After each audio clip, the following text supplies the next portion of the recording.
Dear viewers, Bihar शिक्षक प्रतियोगिता परीक्षा के ऑनलाइन क्लास में आपका स्वागत है। आपको मालूम है कि मैं प्रतिदिन एक प्रैक्टिस सेट लाता हूं, जिसमें बीपीएससी द्वारा पूछे गए प्रीवियस ईयर पेपर या फिर वैसे प्रश्न जो आपके परीक्षा में आगे संभावित हैं, उन्हें इस प्रैक्टिस सेट में सम्मिलित करता हूं। यह आपके लिए काफ़ी महत्वपूर्ण होगा। आप अगर चैनल पर नए हैं तो कृपया चैनल को सब्सक्राइब कर लें, दोस्तों के बीच में वीडियो शेयर करें। तो स्टार्ट करते हैं। आज का पहला प्रश्न है, किसने जालियांवाला बाग हत्याकांड के विरोध में राय बहादुर की उपाधि लौटा दी? ऑप्शन है जमनालाल बजाज, शंकरन नायर, भूलाभाई देसाई या जगत नारायण। आपका सही आंसर होगा जमनालाल बजाज। कुछ डिटेल में देखते हैं इसे। तो जालियांवाला बाग हत्याकांड 13 अप्रैल 1919 को हुआ था। और आपको पता है ये क्यों हुआ था? क्योंकि रोलैक्ट एक्ट, जिसे ना वकील ना दलील कानून कहा जाता था, जिसमें सीधे क्रांतिकारियों को जेल में ठूस दिया जाता था, उस कानून के विरोध में जालियांवाला बाग में एक सभा आयोजित की गई, जिसमें जनरल डायर के द्वारा गोली चलाने का आदेश दिया गया और जालियांवाला बाग हत्याकांड 13 अप्रैल 1919 को हुआ था। इसी के विरोध में महात्मा गांधी ने कैसर-ए-हिंद की उपाधि लौटा दी, रविंद्रनाथ टैगोर ने नाइटहुड की उपाधि लौटा दी, और वहीं जमनालाल बजाज, जो कि आपके प्रश्न का आंसर भी होगा, जमनालाल बजाज ने राय बहादुर की उपाधि ब्रिटिश सरकार को लौटा दी। तो एक बार सम अप करते हैं। आपको क्या क्या याद रखना है? जालियांवाला बाग हत्याकांड हुआ कब था? 13 अप्रैल 1919 ईस्वी को हुआ था। और इसमें गांधी जी ने कौन सी उपाधि लौटाई? कैसर-ए-हिंद की उपाधि लौटाई। रविंद्रनाथ टैगोर ने नाइटहुड की उपाधि लौटाई और जमनालाल बजाज ने राय बहादुर की उपाधि लौटा दी। तो थोड़ा टाइम टेकिंग होगा प्रैक्टिस सेट, क्योंकि इसमें डिटेल एनालिसिस किया जाता है। तो आप मेरे साथ वीडियो के लास्ट तक बने रहें। अगले प्रश्न को देखते हैं।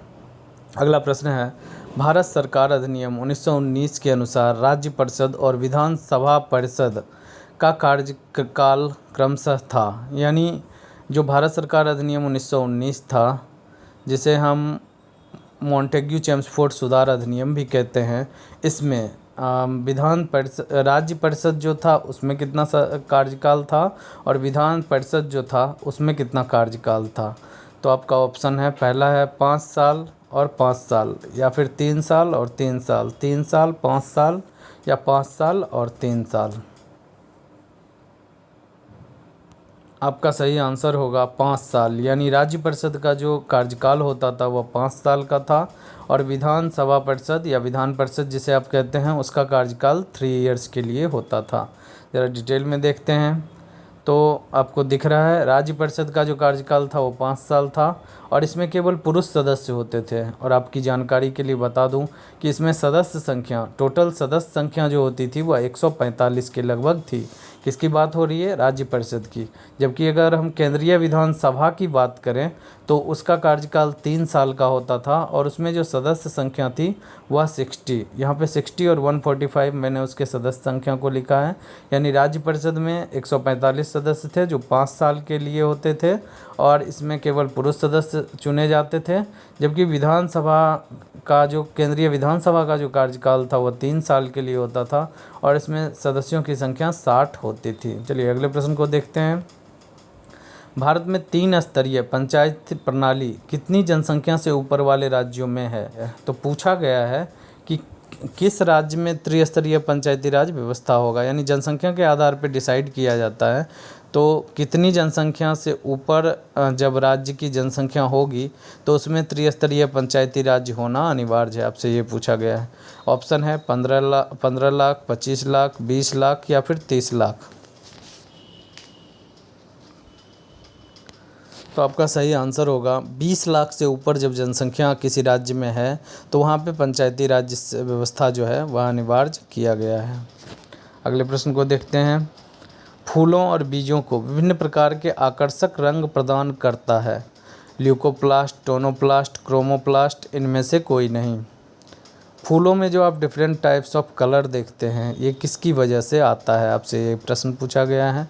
वहाँ जैसे मैं आपको बता दूं कि हरित वर्णक, जिसे आप क्लोरोप्लास्ट कहते हैं, उससे हरे रंग, पत्तियों का जो हरा रंग वगैरह होता है वो उससे होता है। बट यहाँ पे आपको फूलों और बीजों के रंग के बारे में बताना है। आपके ऑप्शन है ल्यूकोप्लास्ट, टोनोप्लास्ट, क्रोमोप्लास्ट, इनमें से कोई नहीं।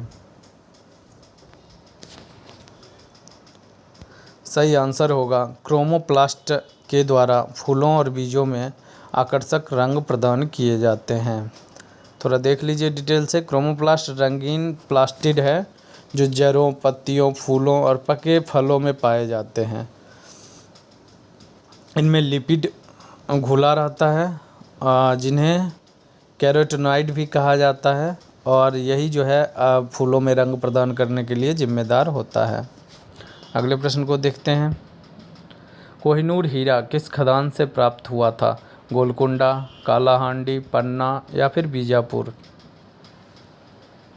इसका सही आंसर आपका होगा गोलकुंडा की खानों में यह कोहिनूर हीरा पाया जाता है। आगे आप देखिए, अमेरिका का संविधान कब लागू हुआ था? 1767, 1787, 1789 या फिर 1798? संविधान लागू होने की बात हो रही है, ना कि आज़ादी की। सही आंसर होगा 1789 को अमेरिका का संविधान लागू हुआ था। जैसे अपना संविधान कब लागू हुआ था? 26 जनवरी 1950 ईस्वी से लागू हुआ था। तो वैसे ही आपको ईस्वी डेट के साथ आपको याद रखना है, डिटेल से देख लीजिए। संयुक्त राज्य अमेरिका के संविधान जो, हाँ एक चीज़ और आपको जानना है कि सबसे पुराना लिखित संविधान किसका है? ब्रिटेन का संविधान सबसे पुराना है, लेकिन वो लिखित नहीं है। जबकि अमेरिका के संविधान की अगर हम बात करें तो वह सबसे पुराना लिखित संविधान माना जाता है जो अभी तक लागू किया गया है उसमें। और संविधान का मसौदा कब तैयार किया गया था? तो 17 सितंबर 1787 को मसौदा तैयार किया गया था, यानी शुरुआत की गई थी। 21 जून 1788 ईस्वी को इसकी पुष्टि की गई और लागू कब किया गया? 4 मार्च 1789 को यह लागू किया गया था। तो आपको ये लास्ट वाला डेट तो कन्फर्म आपको याद रखना है कि 4 मार्च 1789 को अमेरिकी संविधान लागू किया गया था। और सबसे पुराना संविधान लिखित कौन सा है? अमेरिका का संविधान। चलिए अगले प्रश्न को देखते हैं। कैप्सूल का आवरण बना होता है स्टार्च का, प्रोटीन का, ग्लूकोज का या फिर सेलुलोज का? सही आंसर होगा स्टार्च का। कैप्सूल का जो बाहरी आवरण होता है वह स्टार्च का बना होता है। अगले प्रश्न को देखते हैं। कोशिका में प्रोटीन संश्लेषण कहाँ होता है? ये महत्वपूर्ण प्रश्न है। कोशिकांगों से कुछ प्रश्न पूछे ही जाते हैं, जैसे राइबोसोम हो गया, सेंट्रोसोम हो गया, गोल्गी का, या इनमें से कोई नहीं। तो कहाँ पे प्रोटीन का संश्लेषण होता है? तो सही आंसर होगा राइबोसोम में प्रोटीन का संश्लेषण होता है। और कुछ और जानकारी आपको बता दूं, जैसे माइटोकॉन्ड्रिया, उसे कोशिका का ऊर्जा गृह कहा जाता है, क्योंकि एटीपी के रूप में, एडिनोट्राइसिन फॉस्फेट के रूप में हमारे शरीर में जो ऊर्जा होती है वह वहाँ से मुक्त होती है। किसमें? माइटोकॉन्ड्रिया। इसीलिए उसे क्या कहा जाता है? ऊर्जा का जो ऊर्जा गृह कहा जाता है, उसे पावर हाउस ऑफ सेल कहा जाता है माइटोकॉन्ड्रिया को। राइबोसोम आपने देख ही लिया, प्रोटीन संश्लेषण का केंद्र राइबोसोम को कहा जाता है। अगर लाइसोसोम की बात करें तो लाइसोसोम को आत्महत्या की थैली कहा जाता है। इस तरह से सबका डिफरेंट कुछ कार्य के अनुसार नाम है, वो आप देख के एग्जाम में जाइएगा। अगले प्रश्न को देखते हैं। नील आंदोलन का जमकर समर्थन करने वाले हिंदू पैट्रियट के संपादक कौन थे? यानी एक समाचार पत्रिका थी हिंदू पैट्रियट, और उसमें किस चीज़ का वर्णन ज़्यादा किया गया है? तो नील आंदोलन जो था उसका समर्थन किया गया था। तो आपको बताना है कि उसके संपादक कौन थे। हेमचंद्र आकार, उसके बाद हरिश्चंद्र मुखर्जी, दीनबंधु मित्र, दिगंबर विश्वास।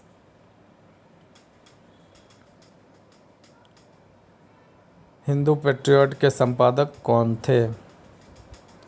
सही आंसर आपका हो जाएगा हरिश्चंद्र मुखर्जी। ये हिंदू पैट्रियट के संपादक थे।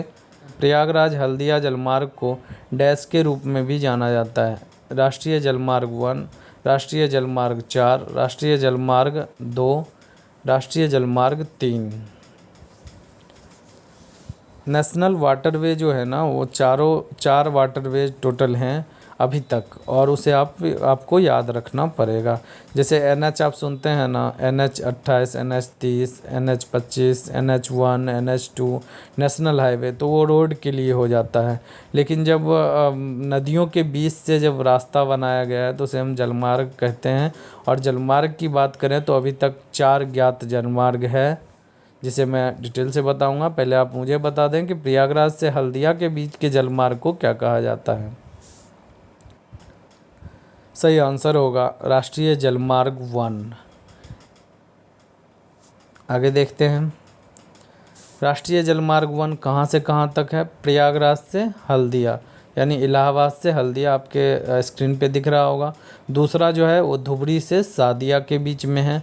तीसरा जो है वह कोट्टापुर से कोल्लम के बीच में है, यानी कोल्लम से कोट्टापुर, आप याद रखिए। और फिर राष्ट्रीय जलमार्ग 4 ये नया है, विजयवाड़ा से मुक्ताला के बीच में है। पहला जो है वह गंगा नदी पे है, दूसरा ब्रह्मपुत्र नदी से संचालित होता है। चलिए अगले प्रश्न को देखते हैं। थायमीन क्या है? Vitamin A1, vitamin B1, vitamin B2, vitamin C।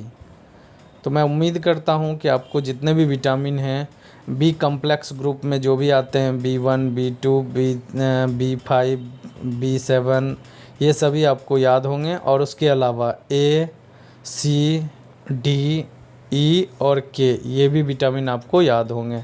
आपकी जानकारी के लिए कुछ और बता दूं कि जो अपना विटामिन B और C होता है यह जल में घुलनशील होता है, जबकि A, D, E और K, एडेक, आप शॉर्ट में ADEK को बोल सकते हैं, और यह जो होता है यह कार्बनिक विलायकों में विलय होता है।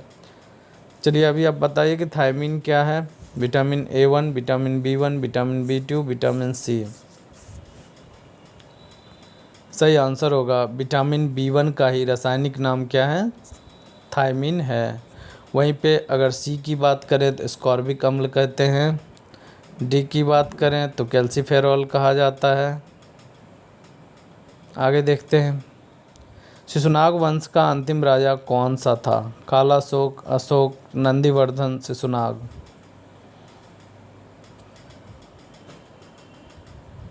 सही आंसर होगा नंदीवर्धन, जिसे शिशुनाग वंश का अंतिम राजा माना गया है।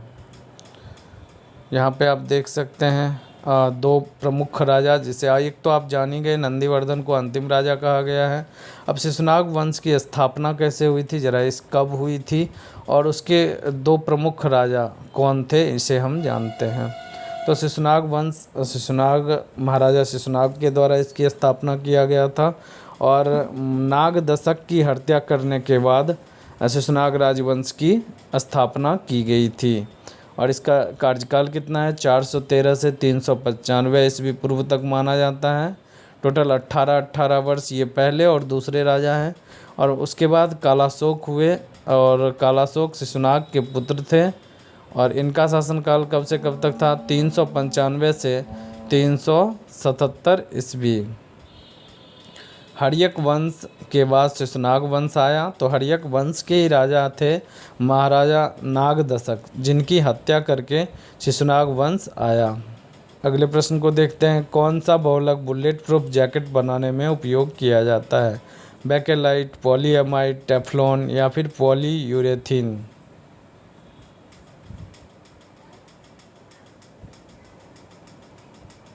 सही आंसर होगा पॉलीएमाइड का उपयोग बुलेट प्रूफ जैकेट बनाने में किया जाता है।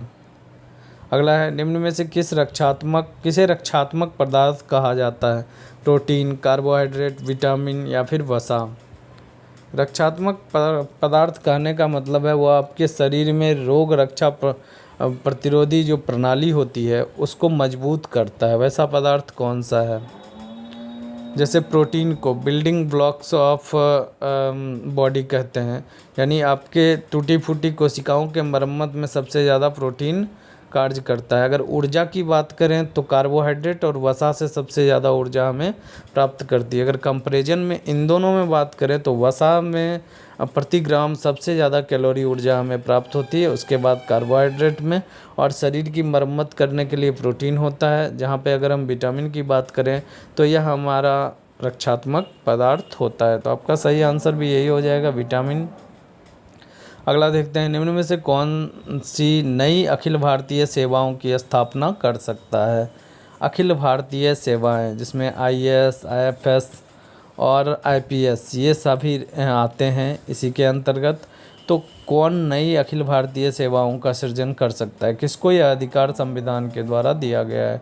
लोकसभा, राज्यसभा, विधानसभा या फिर विधान परिषद।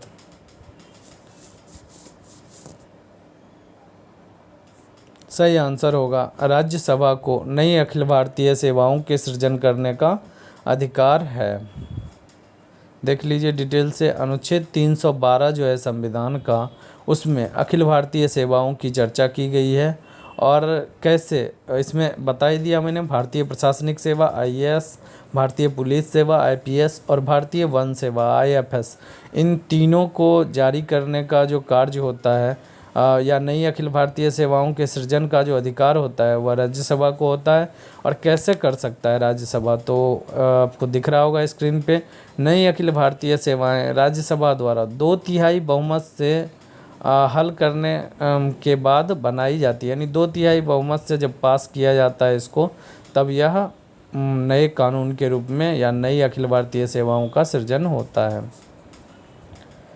और कुछ और देख लीजिए, तो संविधान के अनुच्छेद 79 में संसद की बात की गई है। चूँकि यहाँ पे अनुच्छेद की बात हुई तो मैं कुछ महत्वपूर्ण जो चीज़ें हैं वो बताना चाह रहा हूँ। तो 79 अनुच्छेद में क्या कहा गया है, एक संसद होगा। अब संसद में कौन कौन सा होगा, जनरली बच्चे यही जानते हैं कि लोकसभा और राज्यसभा होगा, जबकि ऐसा नहीं है। संसद में 3 आते हैं, लोकसभा, राज्यसभा और राष्ट्रपति भी संसद के अंग होते हैं। ये 79 में कहा गया है। अगर हम 80 की बात करें तो राज्यसभा की चर्चा की गई है अनुच्छेद 80 में। अगर हम 81 की बात करें तो उसमें लोकसभा की चर्चा की गई है। यानी 3 अनुच्छेद आपको ऐसे ही याद हो गया, 79, 80 और 81। 79 में राष्ट्रपति मतलब तीनों संसद की चर्चा की गई। संसद के 3 अंग हैं, लोकसभा, राज्यसभा और राष्ट्रपति 79 में।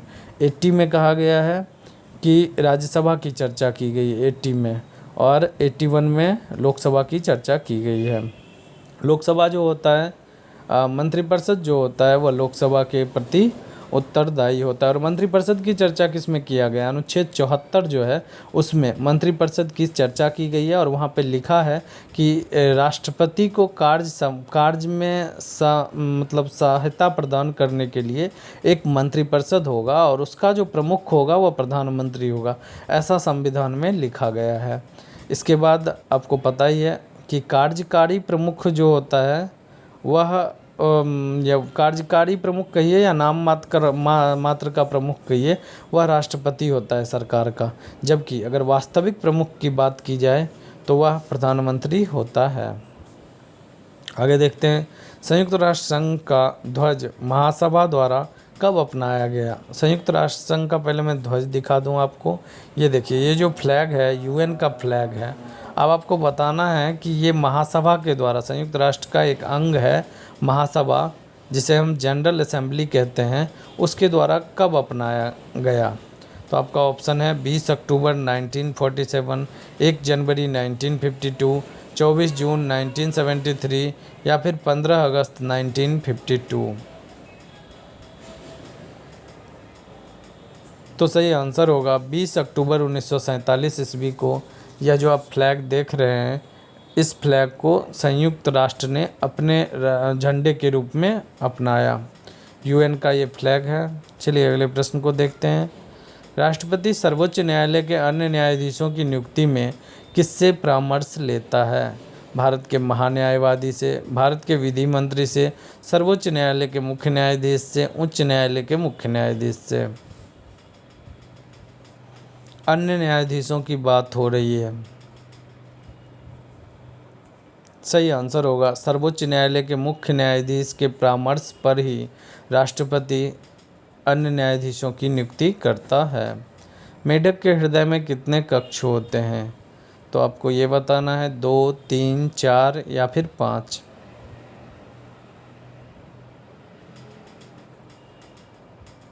सही आंसर होगा 3 कक्ष होते हैं। मेढक के हृदय में 3 कक्ष होते हैं।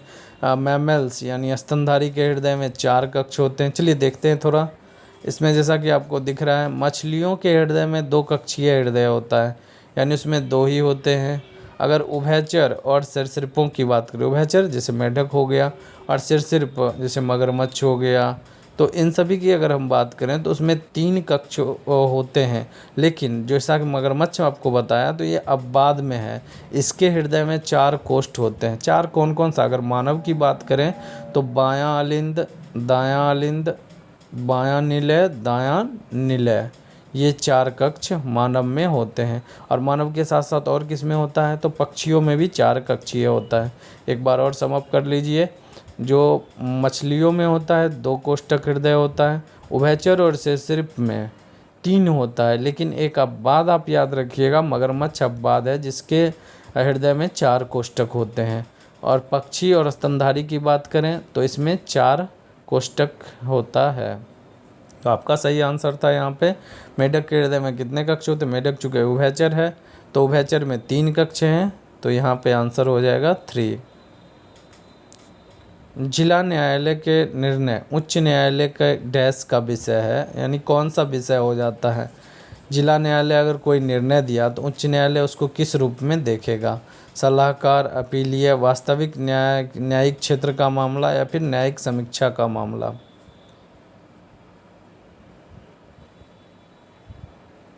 सही आंसर होगा अपीलीय न्यायिक क्षेत्र। देखिए, अपीलीय न्यायिक क्षेत्र कहने का मतलब क्या है?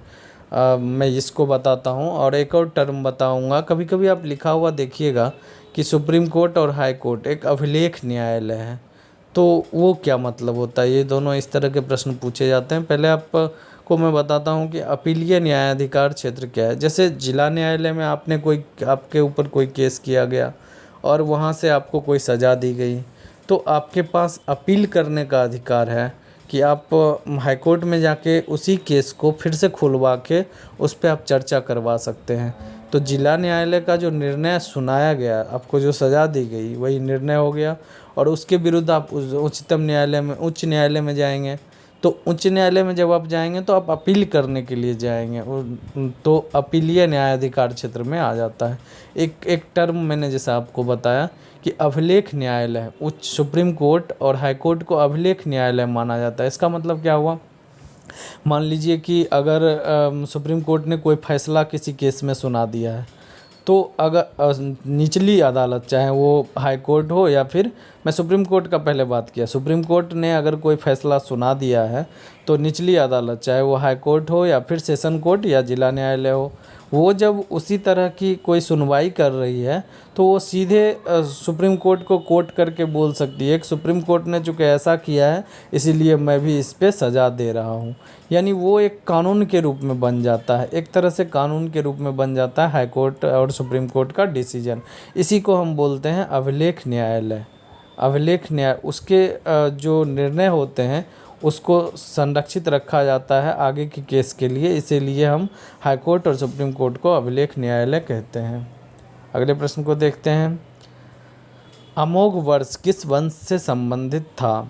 चोल वंश, राष्ट्रकूट वंश, पांड्या वंश या फिर चेर वंश? दक्षिण भारत के जितने भी वंश हैं, चोल, पांड्या, चेर, इन सभी को आप ज़रूर देख लीजिएगा। इसके संस्थापक कौन था, इसका अंतिम राजा कौन था, महत्वपूर्ण राजा कौन था, इन सभी को आप देख लीजिएगा।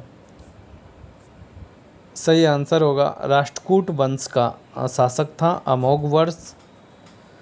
दसवंत वसावन प्रसिद्ध चित्रकार मुगल सम्राट के राज के दरबारी थे। मतलब किस मुगल सम्राट के राज में दसवंत और वसावन नाम के चित्रकार रहते थे? अकबर, जहांगीर, शाहजहां, औरंगजेब?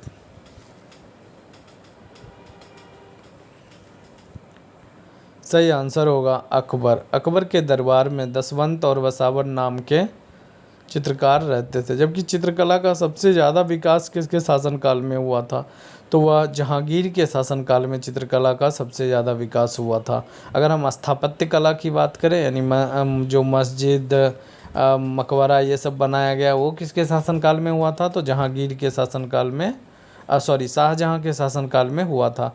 और चित्रकला का विकास जहांगीर के शासनकाल में।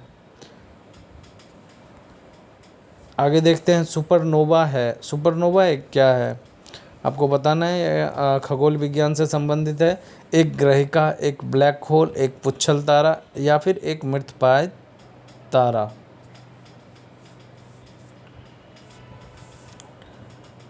सही आंसर होगा एक मृतप्राय तारा जो है वह सुपरनोवा कहलाता है। डिटेल से देख लीजिए। एक सुपरनोवा अपने जीवन के अंत में एक तारे का विस्फोट है और इसमें काफ़ी अत्यधिक कुछ ही सेकंड में अधिक ऊर्जा उत्सर्जित करता है जितना कि हमारा सूरज अपने जीवन काल में अरबों वर्षों में विकिरित करेगा। सूरज जितना अरबों वर्षों में विकिरित कर सकता है, जब एक तारा अपने अंतिम अवस्था में आता है, यानी तारा का जब आयु खत्म होने लगता है, जब वो अपने अंतिम अवस्था में आता है तो एक भयंकर विस्फोट होता है, जिसके बाद इसी घटना को सुपरनोवा कहा जाता है। सुपरनोवा अंतरिक्ष में होने वाला सबसे बड़ा विस्फोट है। तो आपका सही आंसर क्या था? एक मृतप्राय तारा जो है उसे हम सुपरनोवा कहते हैं। Indira Gandhi super thermal power project किस राज्य में स्थित है? राजस्थान, हरियाणा, पंजाब, उत्तर प्रदेश।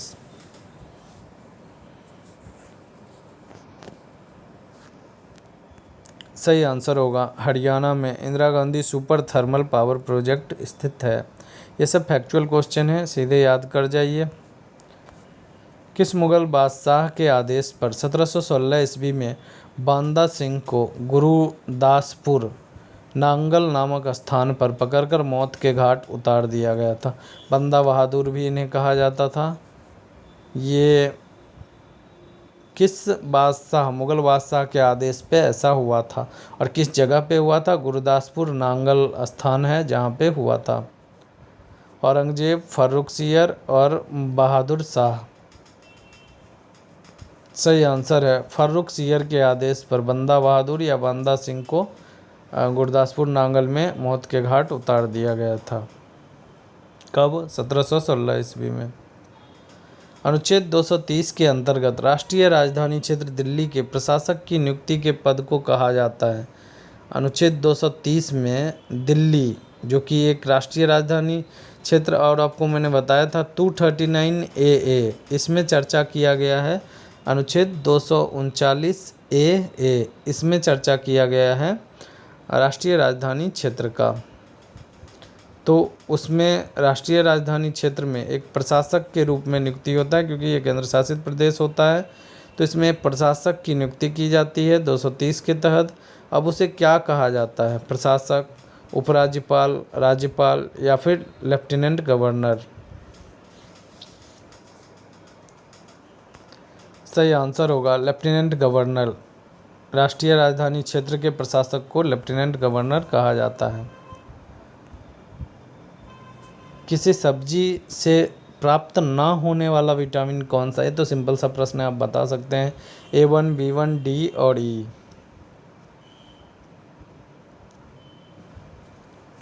सही आंसर होगा विटामिन डी।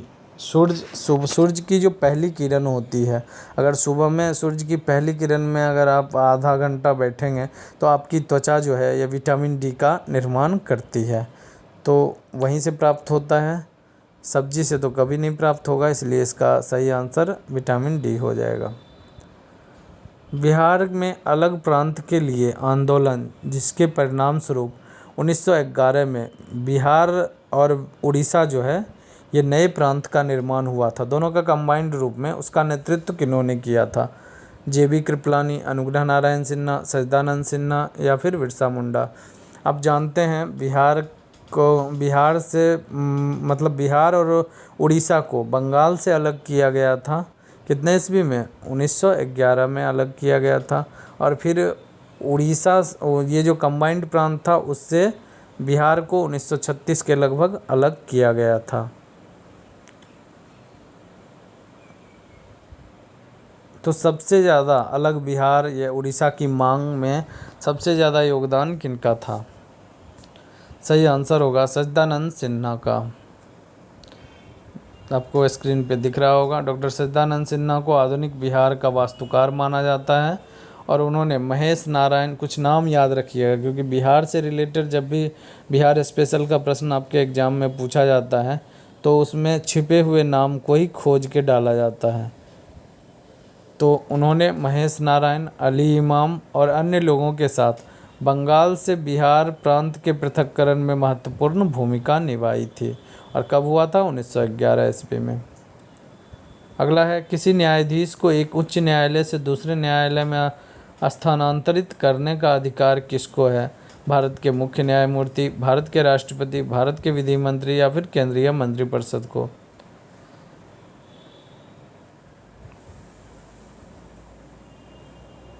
सही आंसर होगा भारत के राष्ट्रपति को यह अधिकार है कि वो ट्रांसफ़र कर सकते हैं। किसका? न्यायाधीशों का। नोबेल का तेल कहा जाता है, किसे कहा जाता है? डायनामाइट को, ट्राइनाइट्रोटोल्यूइन को, ट्राइनाइट्रोफिनॉल को या ट्राइनाइट्रोग्लिसरीन को कहा जाता है नोबेल का तेल? सही आंसर होगा ट्राइनाइट्रोग्लिसरीन को कहा जाता है। किस प्राकृतिक प्रदेश को शीत मरुस्थल कहा जाता है? टुंड्रा प्रदेश, भूमध्य सागरीय प्रदेश, टैगा प्रदेश या फिर सवाना प्रदेश? जहाँ पे अत्यधिक ठंड होता होगा, बर्फ़ की चादर जमी रहती होगी, उसे ही कहा जाता होगा। तो सही आंसर है, टुंड्रा प्रदेश को शीत मरुस्थल के नाम से जाना जाता है। अगला है, भारत की कौन सी नदी कर्क रेखा को 2 बार काटती है? कृष्णा नदी, दामोदर नदी, माही नदी या इनमें से कोई नहीं? कर्क रेखा भारत के कितने राज्यों से गुजरती है? ये भी याद आपको होगा ही, ट्रिक भी है इसका जो कि सभी को मालूम है। मित्र पर गमछा झार ऐसे करके होता है। मिजोरम, त्रिपुरा, पश्चिम बंगाल, राजस्थान, गुजरात, मध्य प्रदेश, छत्तीसगढ़ और झारखंड, ये सभी राज्य हैं जहाँ से कर्क रेखा होकर गुजरती है।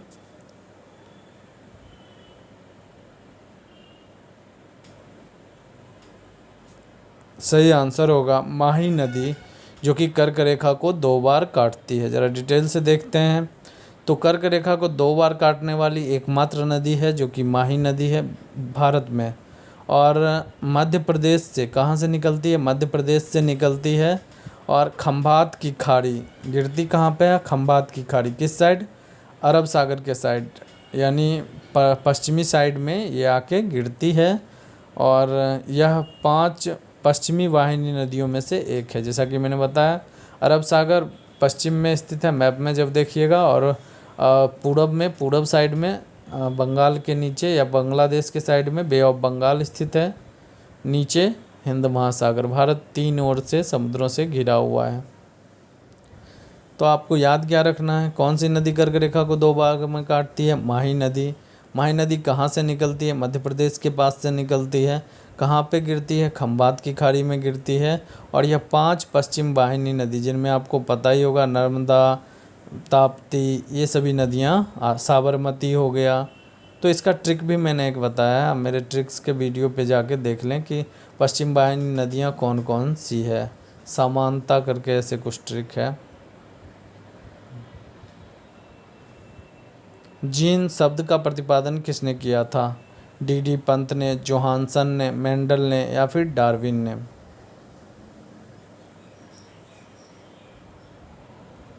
सही आंसर होगा जोहानसन ने जीन शब्द का प्रतिपादन किया था।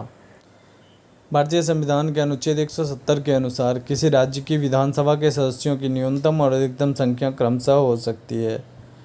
और आर्टिकल 170 जो है वह विधानसभा के सीटों के बारे में चर्चा करता है। तो कितना न्यूनतम संख्या हो सकता है और कितना अधिकतम संख्या हो सकता है? न्यूनतम का अपवाद भी है, लेकिन अधिकतम कितना है और न्यूनतम कितना है आपको यहाँ पे ये बताना है। 40 से 400 या फिर 50 से 450, 50 से 500 या फिर 60 से 500। सही आंसर होगा 60 और 500, यानी विधानसभा की सदस्य की न्यूनतम संख्या कितनी होगी? 60, जबकि कई विधानसभा ऐसा है जिससे 60 से कम भी संख्या है। और अधिकतम संख्या कितनी होगी? तो 500। किसी विधानसभा में कितनी संख्या हो सकती है? 500 तक सदस्यों की संख्या हो सकती है। यह किस अनुच्छेद में वर्णित है? आर्टिकल 170। स्क्रीन पे देख लीजिए। वही बातें लिखी हुई है। निर्वाचित सदस्यों को क्षेत्रीय निर्वाचन क्षेत्रों से सीधे चुनाव के द्वारा चुना जाता है। जो आपका विधानसभा क्षेत्र होता है उससे एमएलए का चुनाव होता है, वही बातें कही गई है। और नवीनतम आंकड़ा के अनुसार यह परिसीमन आयोग, इससे पहले के वीडियो में मैंने बताया था परिसीमन आयोग क्या होता है। और परिसीमन आयोग का निर्धारण करने के लिए वहाँ की जनसंख्या को देखा जाता है, जिसके द्वारा लोकसभा और विधानसभा क्षेत्र बनाया जाता है। और लोकसभा क्षेत्र से संसद में एमपी चुन के जाते हैं और विधानसभा क्षेत्र से राज्य में एमएलए चुन के जाते हैं। संविधान के किस भाग में संविधान संशोधन की प्रक्रिया का उल्लेख किया गया है? टोटल जो भाग हैं वह 22 भाग हैं संविधान में। तो उसमें बताना है आपको कि किस में संविधान संशोधन की प्रक्रिया का उल्लेख किया गया है। भाग 3, भाग 4, भाग 20 या फिर भाग 21। सही आंसर होगा भाग 20 में संविधान संशोधन की प्रक्रिया का उल्लेख किया गया है। इसमें एक ही अनुच्छेद है, अनुच्छेद 368। तो आपको ये भी याद होगा। और संविधान संशोधन की प्रक्रिया किस देश से लिया गया है? साउथ अफ्रीका, दक्षिण अफ्रीका से संविधान संशोधन की प्रक्रिया ली गई है। भाग 20 में उल्लेखित है, 368 अनुच्छेद है। आगे कुछ और महत्वपूर्ण भाग हैं, जैसे भाग 3 की बात करें तो मूलभूत अधिकारों का चर्चा किया गया है भाग 3 में। भाग 4 में राज्य के नीति निर्देशक सिद्धांत की चर्चा किया गया है। और 42वें संविधान संशोधन के द्वारा भाग 4 क में मूलभूत कर्तव्यों की चर्चा की गई, वो अलग से जोड़ा गया है संविधान में। 42वें संविधान संशोधन के द्वारा सरदार स्वर्ण सिंह समिति मूल कर्तव्यों से संबंधित है और वो 4 क में जोड़ा गया है। अनुच्छेद अगर 21 की बात करें तो अस्थायी, संक्रमणकालीन और विशेष उपबंध बनाए गए हैं। अगला है, अब तक भारत के संविधान की उद्देशिका में कितनी बार संशोधन किया जा चुका है? 1 बार, 2 बार, 3 बार, कभी नहीं। सही आंसर होगा भारतीय संविधान की उद्देशिका में, यानी जो प्रस्तावना है उसमें अब तक 1 बार ही संशोधन हुआ। काली मिट्टी की प्रकृति कैसी होती है? अम्लीय, क्षारीय, उदासीन या इनमें से कोई नहीं? काली मिट्टी, जिसे आप कपासी मिट्टी के नाम से जानते हैं, रेगुर मिट्टी के नाम से जानते हैं, तो आपको बताना है इसकी प्रकृति कैसी होती है, ये मिट्टी किस प्रकार की होती है। तो यह मिट्टी क्षारीय मिट्टी होती है, काली मिट्टी। अगले प्रश्न को देखते हैं, कौन सा राज्य उत्तर पूर्व की 7 बहनों का हिस्सा नहीं है? हाँ, ये प्रश्न इजीली बच्चे गलती करते हैं। मेघालय, सिक्किम, अरुणाचल प्रदेश या फिर त्रिपुरा। कौन सा राज्य जो है वह 7 बहनों का हिस्सा नहीं है? 7 सिस्टर्स स्टेट के नाम से जाना जाता है। तो दक्षिण से उत्तर से दक्षिण की तरफ जब हम बढ़ते हैं, यहाँ आप देख सकते हैं ये आपका उत्तर पूर्वी राज्य है टोटल। और उत्तर पूर्वी राज्य में 7 सिस्टर्स कौन कौन से हैं वो आपको दिखाया गया है, जिसमें सिक्किम नहीं आता है। तो कौन कौन सा आता है? अरुणाचल प्रदेश, असम आता है। बच्चे यहाँ पे असम को हटा देते हैं, सिक्किम को जोड़ लेते हैं, ऐसी गलती आपको नहीं करना है।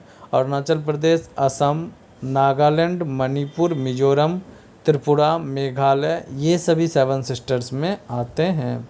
तो आप देख लीजिए, अरुणाचल प्रदेश, असम, मेघालय, नागालैंड, मणिपुर, त्रिपुरा और मिजोरम, ये 7 सिस्टर्स में आते हैं, जबकि सिक्किम इसमें नहीं आता है। तो आपका सही आंसर क्या हो जाएगा? बी नंबर आपका सही आंसर होगा।